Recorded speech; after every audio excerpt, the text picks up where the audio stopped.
tiene este título.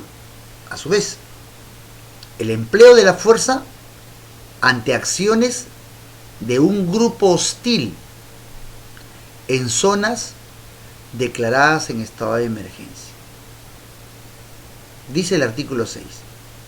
De conformidad con el objeto del presente decreto legislativo, el presidente de la República, miren el nivel, por favor entiendan el nivel, porque así tiene que ser, el presidente de la República autoriza la intervención de las Fuerzas Armadas, solamente él como jefe supremo, frente a un grupo hostil para conducir operaciones militares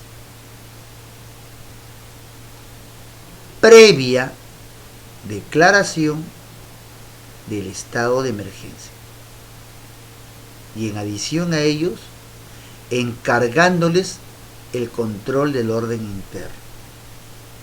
Señores, esto es el típico caso de un conflicto armado no internacional, donde nos vamos a enfrentar a un grupo armado organizado que, según esta norma, le vamos a denominar grupo hostil. En este caso, si tuviéramos que remontarnos a los 80 y los 90, teníamos dos grupos hostiles: Sendero Luminoso, este grupo sanguinario y asesino, y otro grupo también asesino y violador de derechos humanos, el Movimiento Revolucionario Tupac Amaru, MRTA.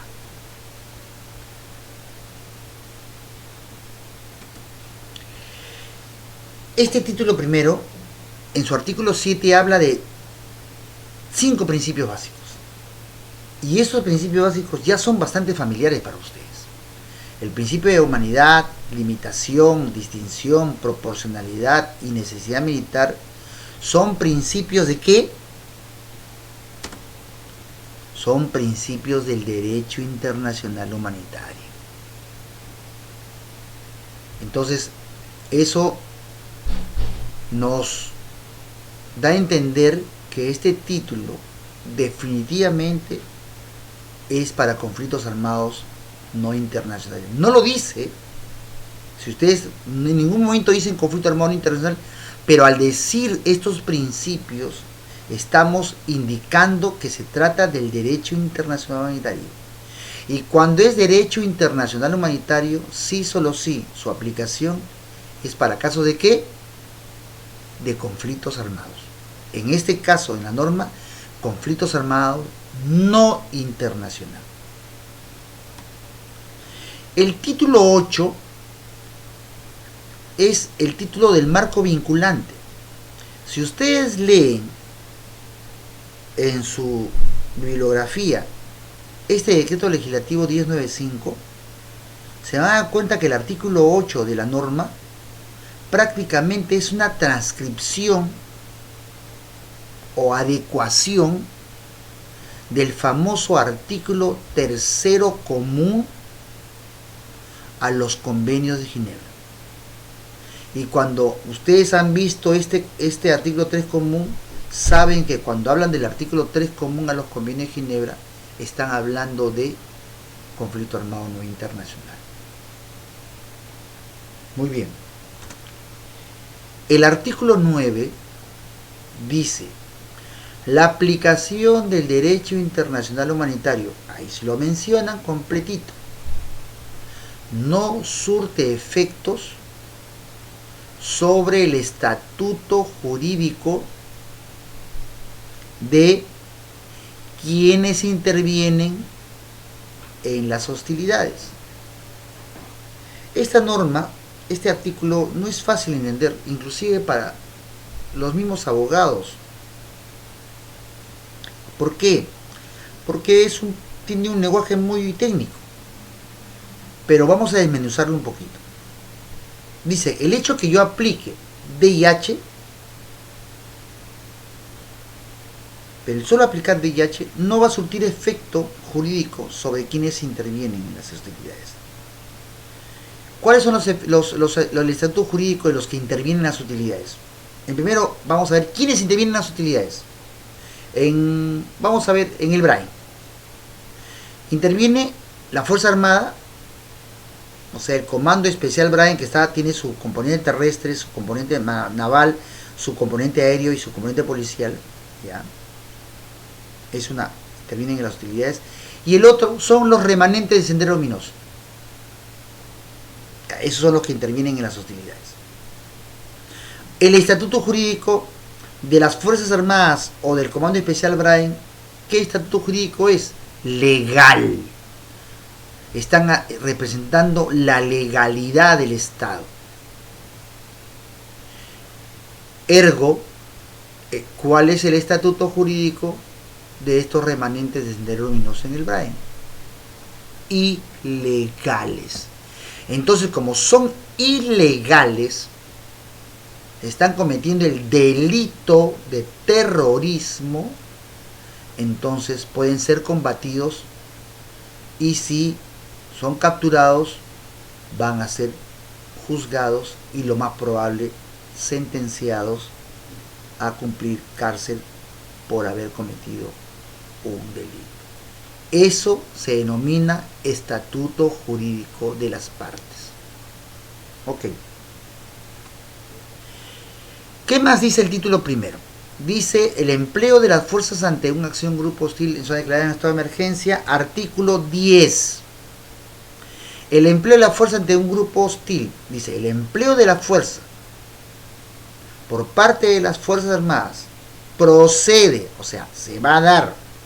Luego, y acá lo repite y lo deja claro en el artículo 10, que se declare estado de emergencia. Tiene que declararse el estado de emergencia, disponiendo que éstas asuman, y tiene que decirlo, el control del orden interno para enfrentar a un grupo hostil. Asimismo, en el artículo 12, habla, durante la vigencia del estado de emergencia, el Comando Conjunto de las Fuerzas Armadas va a designar un comando operacional. ¿Para qué? Para el control del orden interno, para restablecimiento del orden interno, con la participación, como lo dijimos hace un momento, también de la Policía Nacional,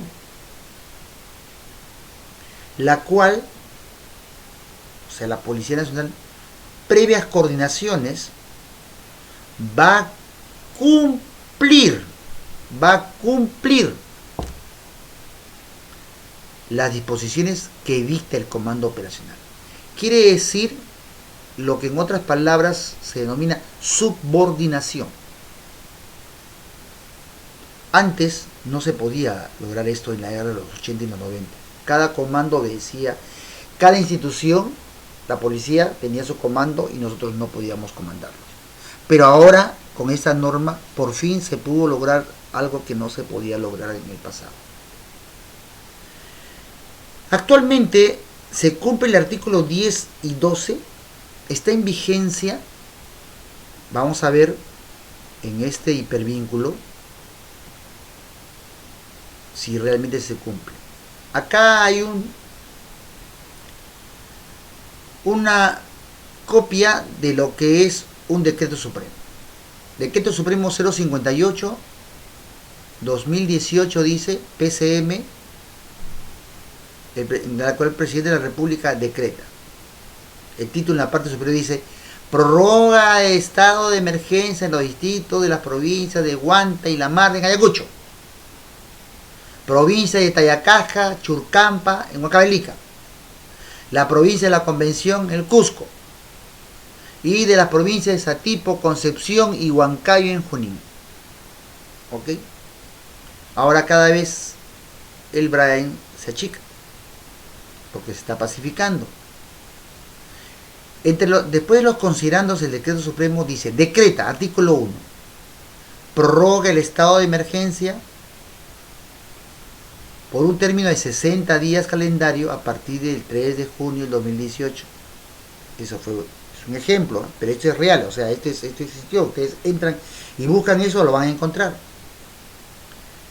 El estado de emergencia en los distritos de, y otra vuelta repite lo que está en Ayacucho, en Huancavelica, en el Cusco y en Junín. Ojo, que cada 60 días, según la Constitución, solamente dura el estado de emergencia por este lapso.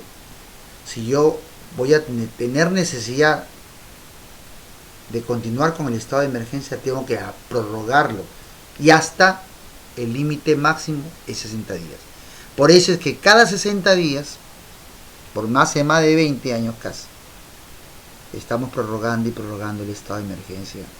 Ojalá prontamente ya no sea así, para haber pacificado completamente esta zona focalizada en el Brain, en la cual todavía existen remanentes de este enemigo interno. ¿Qué más dice este decreto supremo? Dice 2. Suspensión del ejercicio de derechos constitucionales. Nosotros sabemos que durante el estado de emergencia se tiene que suspender algunos derechos constitucionales. ¿Para qué? Para que las Fuerzas Armadas puedan trabajar y cumplir su misión mejor, ¿no? Que son relativos a la libertad y seguridad personales, la inviolabilidad de domicilio y la libertad de reunión, libertad de tránsito en el territorio, y todo esto se va a tener que suspender temporalmente para que Fuerzas Armadas puedan ver facilitadas su accionar y sus operaciones militares. En el artículo 3 también habla del control del orden interno. Dice, disponer, ¿se acuerdan que en el 1095 en el artículo dice que se tiene que dar el control del orden interno a quién? A las Fuerzas Armadas. Ahí dice, disponer que las Fuerzas Armadas asuman el control del orden interno en tanto dure el estado de emergencia declarado en los distritos.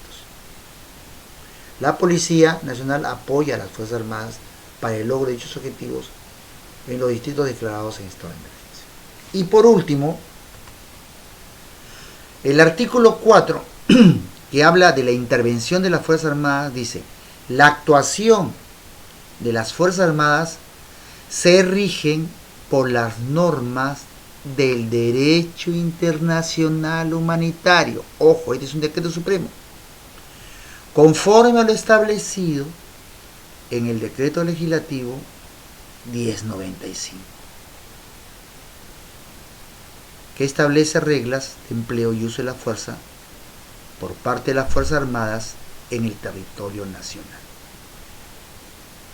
Y por último, habla de un comando unificado que en el BRAEN se lleva, se dispone el comando conjunto de las Fuerzas Armadas, asume el comando unificado de las Fuerzas Armadas y la Policía Nacional. Cuando en el comando conjunto se le adiciona, a un comando penal se le adiciona la Policía Nacional, esta adición deja de ser comando conjunto, debe ser fuerzas conjuntas y se llama un comando unificado. Muy bien.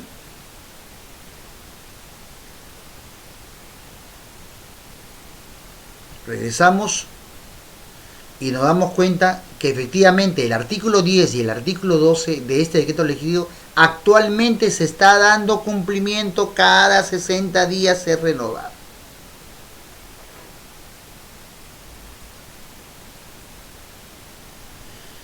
Artículo 13. Reglas de enfrentamiento. Órdenes de mando que determinan cómo y contra quién se emplea la fuerza durante las operaciones militares.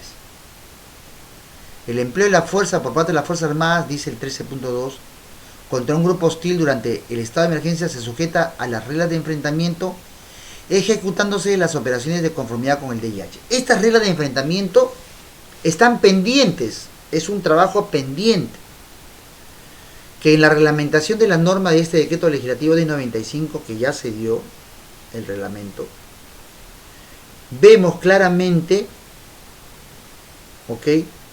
que se tienen que dar, así dice el reglamento, las reglas de enfrentamiento, que se van a llamar reglas de conducta operativa, las RCO. Y estas reglas de conducta operativa van a ser de dos tipos: reglas de uso de la fuerza y reglas de empleo de la fuerza. Reglas de uso de la fuerza se harán para OSBI y reglas de empleo de la fuerza se darán para operaciones militares en conflicto armado interno. Entonces, esto es una tarea pendiente. Muy bien, señores, hemos concluido con esto la segunda sesión y nos vemos en la tercera. Muchas gracias.